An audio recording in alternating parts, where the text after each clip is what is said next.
김현수 선교사님은 젊은 시절 번역 선교사로 헌신을 했습니다. 이 번역 선교사는 우선 한국 사람이니까 한국어에 능통해야 되고, 선교사니까 신앙도 좋아야 되고, 그리고 원어에 능통해야 원어에서 현지어로 번역하지 않겠습니까? 원어에 능통해야 되고, 히브리어, 헬라어, 그리고 linguistics, 이 언어학에 또 출중해야 돼요. 그래서 언어학 석사를 공부해야 되고, 현지 들어가면 또 뭘 공부해야 되겠습니까? 현지어를 완전히 마스터해야 되고, 그리고서 이 인도네시아 이리안 자야 식인 부족 끄에로바 지역에서 신약 성경을 완전히 번역하고 제자를 양성해서 교회를 맡기고 국내에 들어와서 국내를 거점으로 이 세계 선교를 해나가는 선교사님입니다. 그런데 바로 인도네시아 이리안 자야와 같은 섬에 있는 옆 동네, 그 국가가 바로 파푸아 뉴기니입니다. 바로 이 지역에 유명한 호전적인 사위 부족이 있었습니다. 역시 1960년대까지 이들은 사람의 몸을 먹는 식인 부족이었습니다. 또한 이들은 굉장히 호전적인 부족이었고, 바로 함께 옆에 있었던 뚜안 부족과 수백 년 동안 전쟁을 치러왔던 부족이었습니다. 그런데 1962년도 카나다 출신의 돈 리차드슨 선교사님이 기도하면서 이 식인 부족의 선교하러 들어간 것입니다. 근데 이 부족은 그 덕목이 말이죠, 기가 막히게 상대방을 속여서 배신하면 영웅이 됐던 그런 민족이에요. 그러니까 옆집의 아저씨에게 친절을 베풀고 도움을 주고 우정을 쌓다가 결정적인 순간에 새벽에 급습을 해가지고 사람을 죽이고 잡아먹어요. 그러면 그 지역에서 영웅이 된단 말이죠. 그러니 돈 리차드슨 선교사님이 얼마나 생명이 위험했겠습니까?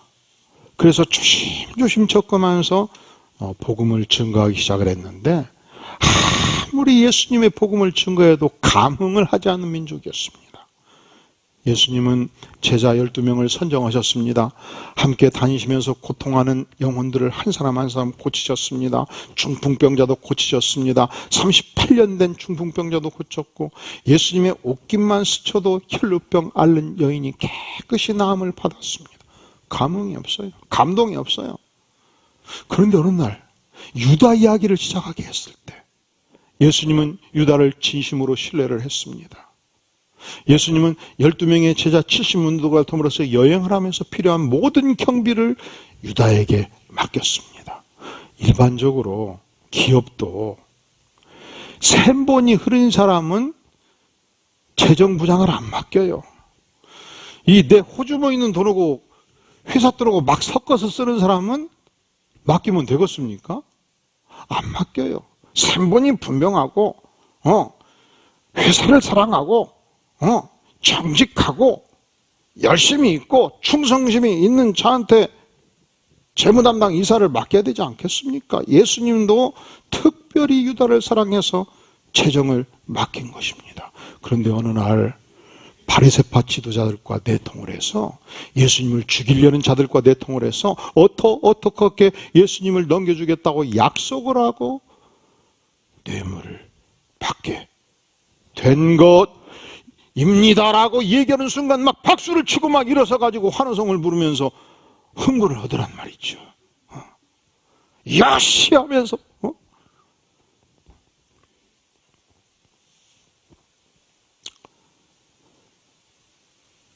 리차드 선교사님이 이 부족을 위해서 간절히 기도를 하기 시작했습니다. 하나님은 어떻게 이들에게 복음이 증거될 수 있겠습니까?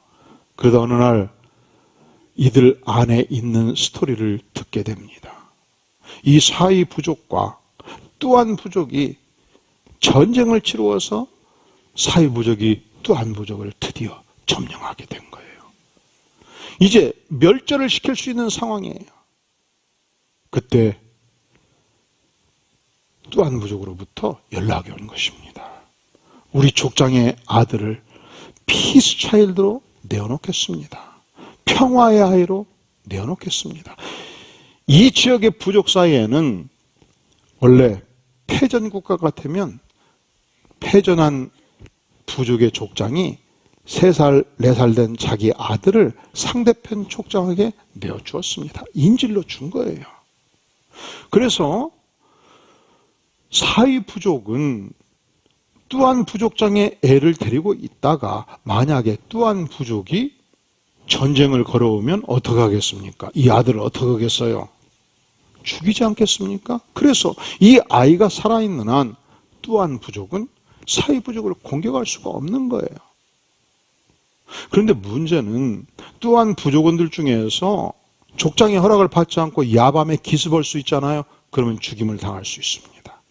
또 이 아들을 잘 금지옥지 기르고 싶었는데 병들어서 죽으면 공격이 올 수 있어요. 그러니까 이 평화의 와인은 불완전한 평화였습니다. 언제든지 깨질 수 있는 평화였습니다.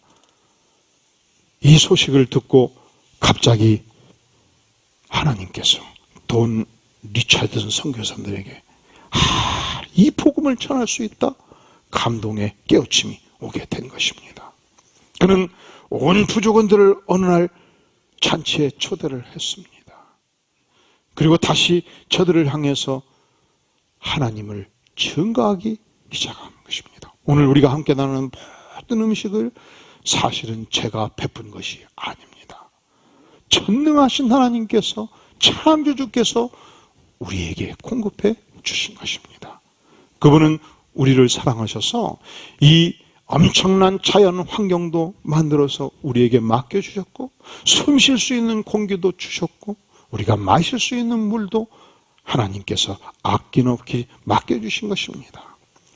그런데 우리 인생들은 하나님을 공경하지 아니했습니다. 하나님을 떠났습니다. 하나님을 배신했습니다. 하나님을 모른다 하고 이 형제끼리 서로 전쟁을 치고 죽이고 죽이는 비극적인 삶을 우리가 살게 된 것입니다.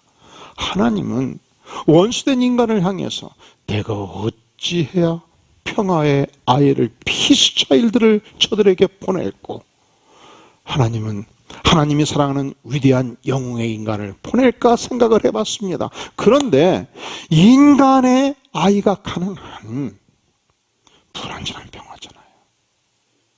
깨질 수 있잖아요. 그래서 하나님은 많은 고민과 연구 끝에 가장 사랑하는 독생자 예수 그리스도, 창조주 하나님과 함께 세상을 창조했던 예수님을 단 한 번의 영원한 평화를 가져오기 위해서 인간 세상에 내려보내기로 작정한 것입니다. 하나님은 아셨습니다. 이 예수 그리스도를 평화의 아이로 내보낼 때 인간들이 잡아 죽일 것을 아셨습니다. 그럼에도 불구하고 내어 보내셨습니다. 그런데 인간들은 교묘하게 예수님을 십자가에 매달렸습니다. 온몸에 물과 피를 쏟으셨습니다. 채찍에 마셨습니다. 고통 가운데서 죽으셨습니다. 온 인류의 죄를 안고 죽으셨습니다. 이것은 하나님의 사랑에 대한 완전한 배신이었습니다. 그럼에도 불구하고 하나님은 화해의 아이를 죽였음에도 불구하고 인류를 멸절하지 아니하시고 죽음을 뚫고 예수를 부활케 하신 것입니다. 그리고 배신한 제자들을 한 사람 한 사람 찾아 만나고, 내가 이미 살아있을 때 내가 구약의 약속을 떠나 십자가에 죽는다고 말하지 않았더냐.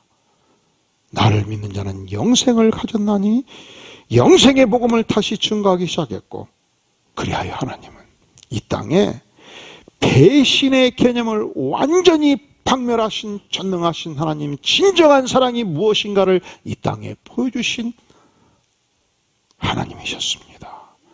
이 복음을, 이 예수 그리스도가 화해의 아이인 것을 증거하기 시작했을 때 수많은 부족원들이 예전과는 달리 성령의 감화를 받기 시작했습니다.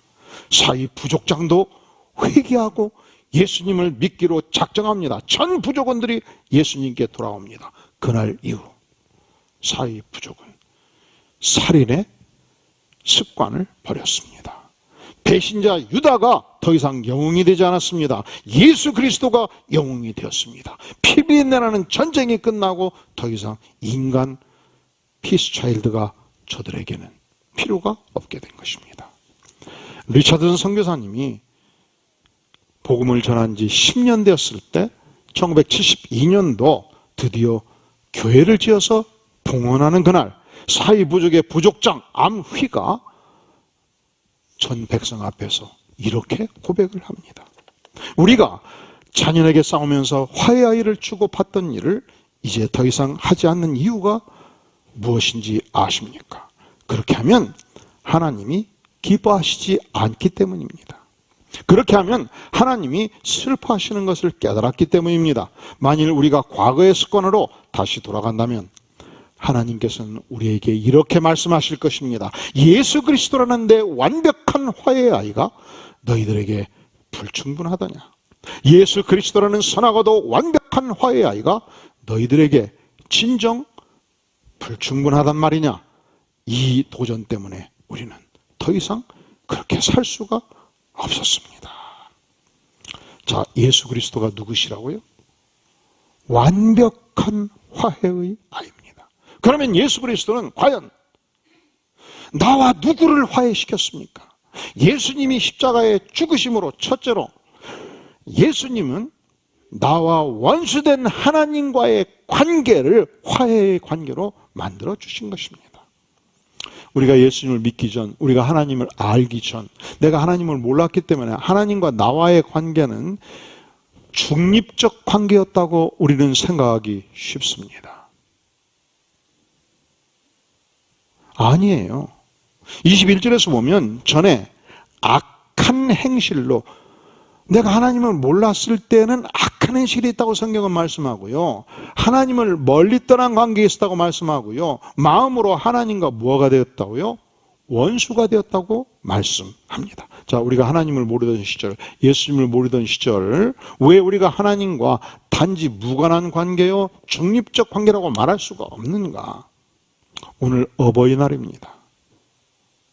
우리 어르신들은 이 6.25 전란을 겪으면서 그 4.19, 5.16 혁명을 겪으면서 혹은 일제시대를 겪으면서 큰 많은 세월을 살면서 어떤 경우에도 자녀를 새끼 음식을 먹이고 최선의 교육을 시키는 부분에 있어서 단 한 번도 소홀히 여긴 적이 없으신 분들입니다.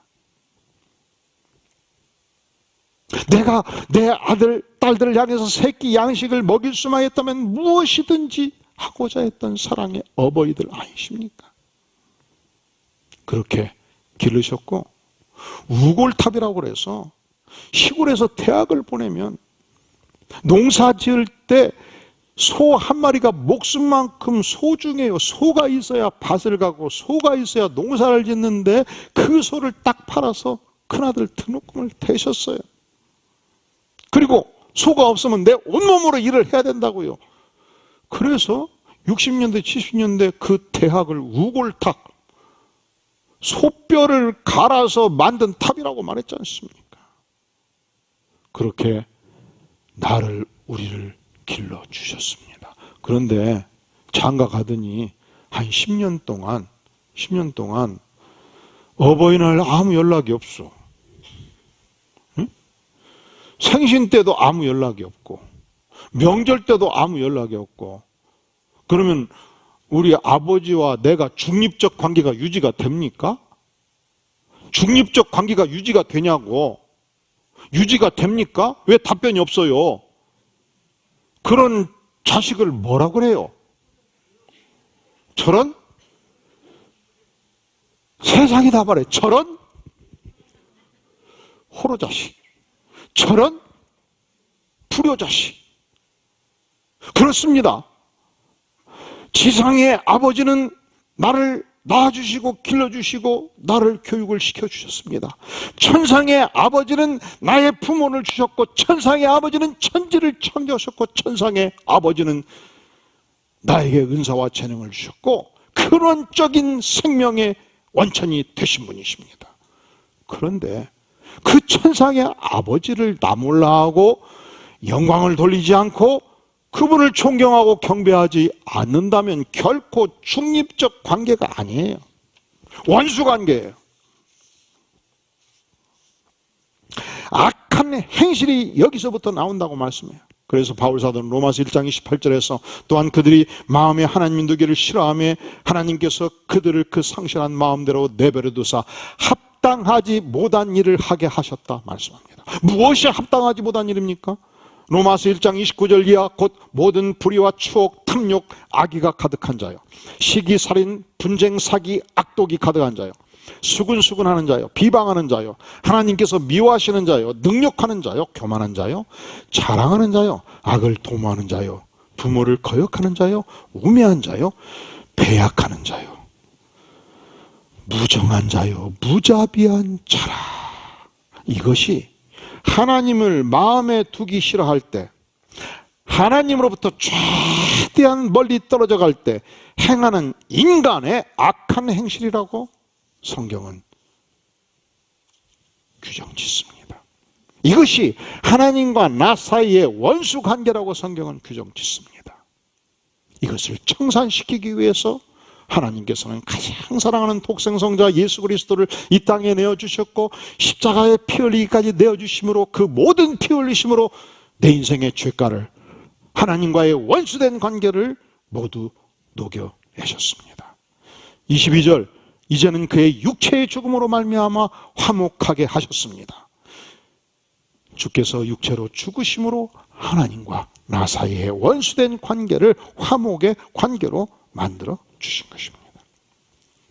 자, 예수님의 피 흘리심은, 예수님의 십자가는 누구와의 관계를 화목하게 하셨는가? 첫째로 전능하신 하나님과 나와의 관계를 화목하게 하셨어요. 두 번째로 예수님의 십자가는 무엇을 화목하게 하셨는가? 나와 세상의 원수와의 관계를 화목하게 하신 거예요. 나와 이웃과의 관계를 화목하게 하신 것입니다.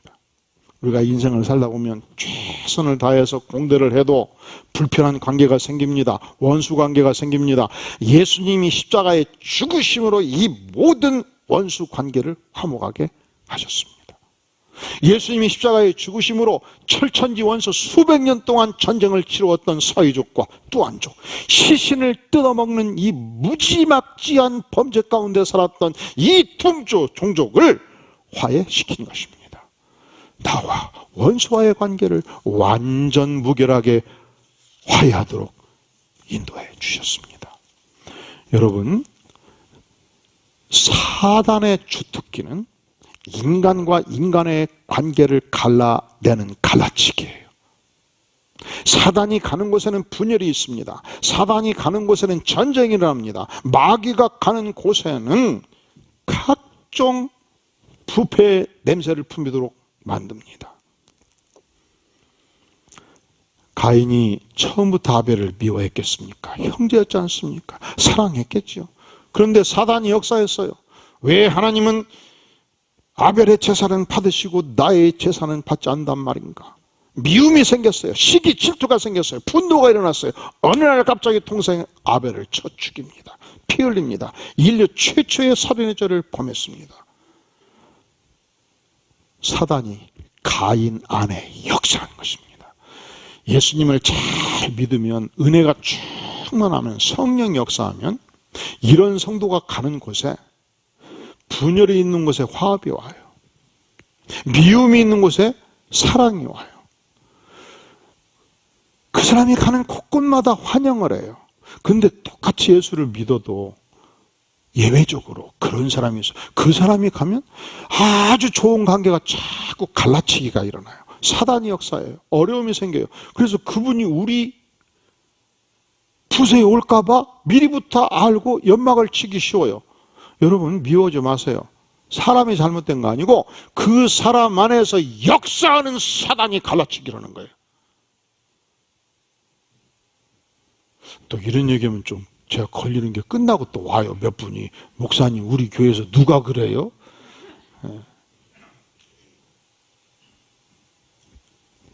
묻지 마셔. 우리 교회는 없다고 말씀드리고 싶어요.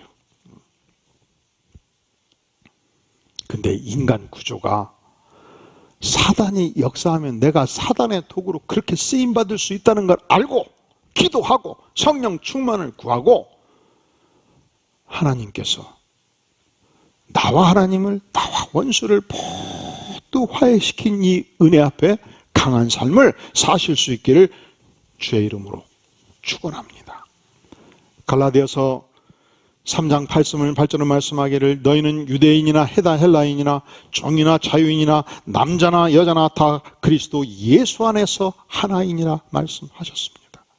어찌 유대인과 이방인이 하나가 될 수 있겠습니까? 유대인들은 본인들만 하나님의 선택받은 특별한 백성이라고 생각했고 이방인들은 짐승이라고 생각했던 백성이에요. 어찌 하나가 될 수 있겠습니까? 예수님을 믿을 때 저들은 하나가 되기 시작했습니다.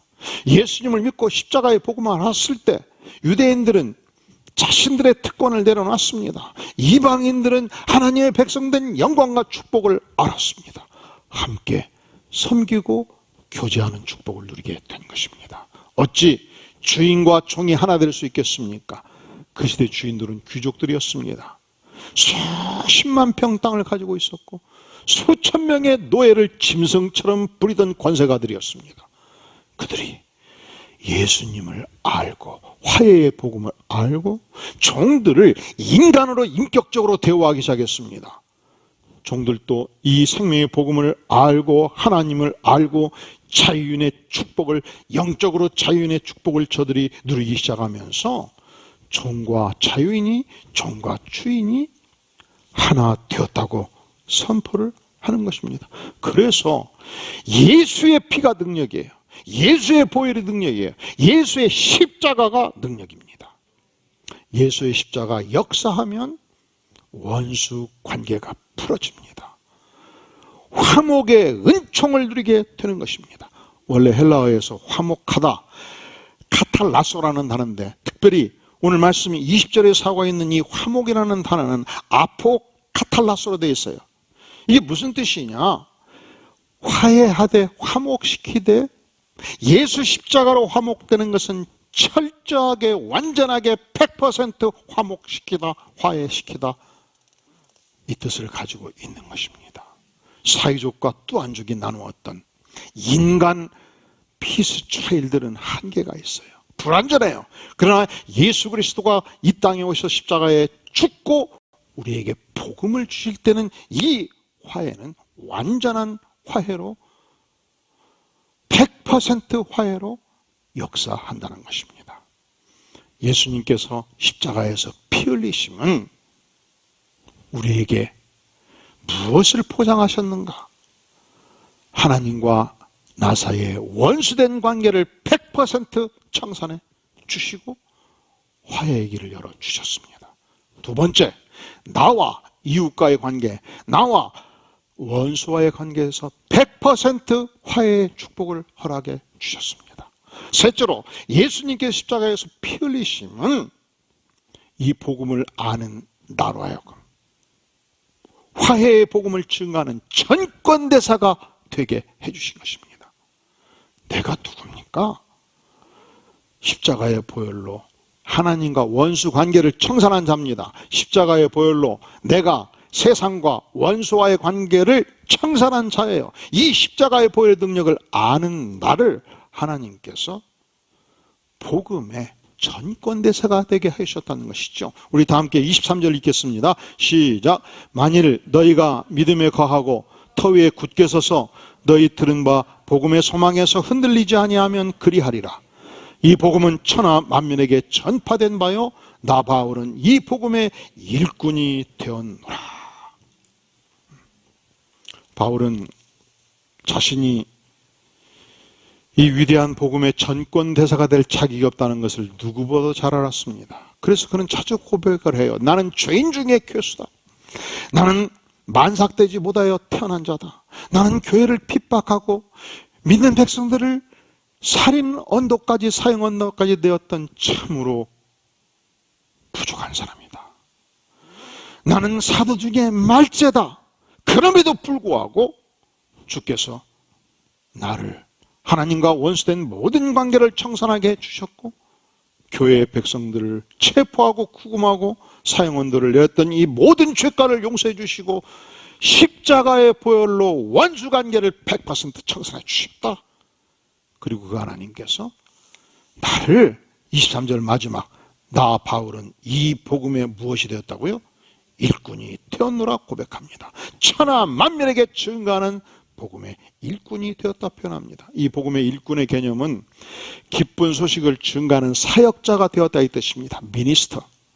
복음의 소식을 증거하는 하나님의 종이 되었다. God servant가 되었다 이 뜻입니다. 하나님의 전권대사가 되었다는 뜻입니다. 여러분 국가도요. 이 국가 대 국가 관계에서 아주 중요한 국가. 국가의 대사들은 미국 대사, 영국 대사, 이 중요한 국가의 대사들은 아무나 임명하지 않아요. 외교관 중에서도 아주 출중한 외교관. 그리고 국가의 신임도를 위해서 대통령의 특별한 신임을 받는 자. 또 외교관과에도 그 외무고시를 패스해서 20년, 30년 동안 국제관계를 아주 소상하게 다루어 본 전문가 외교관.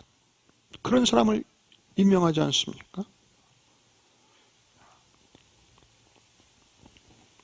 그런데 하나님께서 이 위대한 복음, 하나님과의 완벽한 원수관계를 청산하도록 돕는 복음, 천국 백성을 양성하는 복음, 인간과 인간과의 온전한 화해의 관계를 이끌어가는 이 생명의 복음을 증거하는 전권대사로 누구를 임명했습니까? 만약에 삼과 고시 패스한 사람만 임명한다. 얼마나 우리가 절망해요. 외무고시, 행정고시, 사법고시, 로스쿨을 졸업한 자만 임명한다. 우리는 불가능하죠. 누구를 임명하셨습니까? 예수 십자가의 복음을 믿고 예수 십자가로 하나님과 원수된 관계를 청산한 자들, 천국 백성들. 이 복음을 알고 인간 원수 관계를 청산한 백성들, 저들을 하나님께서 이 복음의 천권 대사로 임명해 주신 것입니다. 믿습니까? 얼마나 감사한 일입니까? 하나님은 인간적 조건을 따지지 않습니다. 신분적 조건을 따지지 않습니다. 얼마나 교육받는가를 따지지 않습니까? 이 복음을 진실로 아는가? 그러면 천하 만민에게 이 복음을 증거하는 전권대사의 직분을 맡겨주시는 것입니다. BC 460년경 유럽의 문명의 중심 도시는 그리스 반도였습니다. 여기에서 헬레니즘 문명이 꽃피웠죠. 지난 5천년의 인류 역사는 두 문명의 상승관계라고 말해요.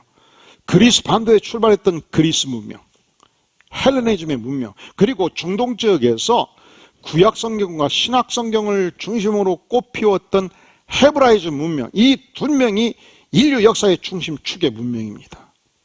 그런데 그리스 반도의 가장 중심되는 도시가 아테네였습니다. BC 490년에 중동 전체의 패권을 장악했던 거대 제국 페르시아 제국이 전군을 동원해서 그리스 반도를 침략해 들어왔습니다. 역부족이었어요. 아테네는 모든 젊은이를 동원해서 전쟁터에 보냈습니다. 그리고 스파르타로 하여금 군대 파병을 요청을 했는데 파병한다고 하고서 그리스 반도 내에서 아테네 도시국가와 스파르타 도시국가는 적성관계에 있었거든요. 그러니까 이번 기회에 아테네가 망해버리라 하고서 군대를 파견하기로 하고 차일피일 미루던 차에 이 아테네를 점령하는 가장 빠른 길, 그 평원지역, 마라톤 지역에 이미 페르시아 군대는 진입을 해버린 것입니다. 절망이었습니다. 그때 아테네의 장군은 모든 젊은이들로 하여금 불을 지르는 연설을 진행합니다. 아테네의 멸망은 그리스의 멸망이고 그리스의 멸망은 인류 문명의 멸망이다. 목숨을 걸고 싸워라. 총공세를 명했습니다. 한 발자국도 물러서지 말라. 천장병은 사력을 다해서 문명을 보호하라. 아테네를 방어하라. 그래서 엄청난 희생을 치르고서 그 밀집 대응을 통해서 페르시아 대군을 무찔러 버린 거예요. 기적 같은 역사를 이룬 것입니다. 완전한 승리를 이루었습니다. 얼마나 기쁜 소식입니까? 이때 한 장병이 달리기 시작했습니다. 필리피데스 장병이 달리기 시작했습니다. 아테네는 더 이상 페르시아 제국의 노예가 아니다. 나의 사랑하는 부모 형제들을 향해서 이 소식을 전해야 되겠다. 그가 아테네 시내를 향해서 무려 42.195km를 밤을 새면서 달렸습니다. 사력을 다해서 달렸습니다. 드디어 아테네에 도착했습니다. 운집한 백성들을 향하여 그가 외쳤습니다. 우리 아테네 군대가 승리했습니다. 아테네 시민들이여 기뻐하십시오. 그리고 쓰러졌고 다시 일어나지 못했습니다. 그는 죽은 것입니다. 승전보를 전하는 소식, 기쁜 소식이에요, 슬픈 소식이에요? 아테네 시민들을 위해서는 최대의 기쁜 소식이었죠. 이렇게 위대한 소식도 예수 그리스도의 화해의 복음보다 기쁜 소식은 못 돼요. 우리에게 주신 이 하나님의 복음은 전능하신 하나님과 내가 원수 관계를 청산하는 복음이라고요. 세상에서는 도저히 청산할 수 없는 세상의 원수들과의 관계를 평화의 관계로 바꿔가는 생명의 복음이라고요. 이 복음은 지상의 생애뿐만 아니라 믿음으로 영원한 세계에 나아가는 생명의 복음이라고요. 믿습니까? 그렇다면 묻겠습니다.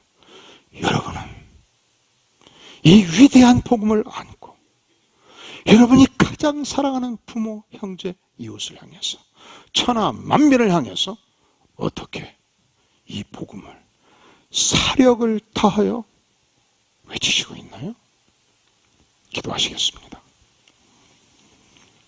영광의 주님, 죄 많은 인생 용서해 주시고 받아주시고 하나님과의 원수된 관계를 청산해 주시고 영생을 선물로 주신 것을 감사를 드립니다.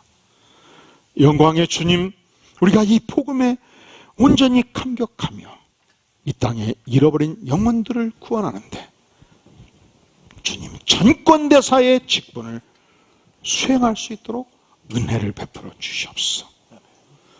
예수님의 이름으로 간절히 기도하옵나이다.